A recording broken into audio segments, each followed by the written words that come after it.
Welcome to this week's HQ challenge. So yesterday I asked you the question, what ABG values would you expect for a patient with acute ventilatory failure superimposed on chronic ventilatory failure? Okay, that is a mouthful, right?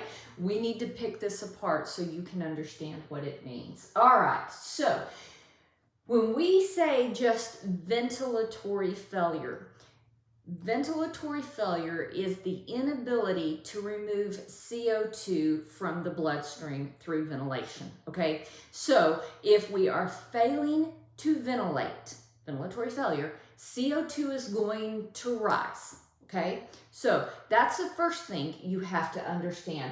Ventilatory failure is the rising of the CO2. Now, when you look at this, this is acute ventilatory failure superimposed, or another way to say that is on top of chronic ventilatory failure, meaning that the patient lives in chronic ventilatory failure. So people that live in chronic ventilatory failure can be some COPD patients. It's not all COPD patients, some COPD patients. Sometimes cystic fibrosis, sometimes bronchiectasis, obesity-induced hypoventilation. Those are a few example disease processes that a person might have chronic ventilatory failure. So here's what happens with chronic ventilatory failure. I'm just going to talk about it in terms of pH, CO2, and bicarb. I'm not going to worry about oxygenation with this, just acid-base balance. So we said chronic ventilatory failure. Ventilatory failure means the CO2 rises. Okay, so above normal, right? So let's say we're at a CO2 of 56. Well, chronic ventilatory failure means this has happened over a period of time, weeks, months, years, but it's happened so slowly that the body has had time to increase the bicarbonate in order to buffer the pH, to make the pH normal, so 7.38. So this is chronic ventilatory failure. I know this because hopefully we have an underlying diagnosis of, say, COPD.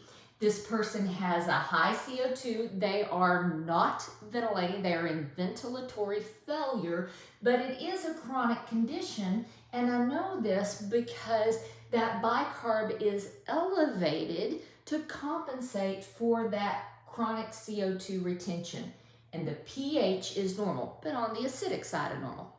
Okay, so now when a person that lives in chronic, I'm just going to abbreviate, ventilatory failure, don't use that on an exam, we're just doing that here, okay? When a person lives in chronic ventilatory failure and then something happens that makes them breathe even less, and when I say breathe, their minute volume decreases. So let's say this person that has COPD that lives in chronic ventilatory failure, let's say they have a drug overdose, a narcotic drug overdose. Okay, that's going to suppress the ventilatory drive in the brain, and now that CO2 is going to increase even more. From their normal, it's going to increase. So let's say this goes up to 80. See, that drug overdose was sudden. It was acute. So that bicarb has not had time to compensate for it. And then therefore, if that CO2 rises abruptly, there's no compensation going on for it, that pH is going to drop significantly. So you may see something like this. I don't know if these Henderson-Hasselbalch, I just am making up numbers to show you the relationship. But this right here would be acute ventilatory failure superimposed on chronic ventilatory failure. All right, I know this person lives in chronic ventilatory failure because we have an underlying diagnosis of COPD. The bicarb's elevated, but ventilatory failure means the CO2 has increased and the pH has dropped less than 7.30. So there's your example of acute ventilatory failure superimposed on chronic ventilatory failure. Hope this has helped.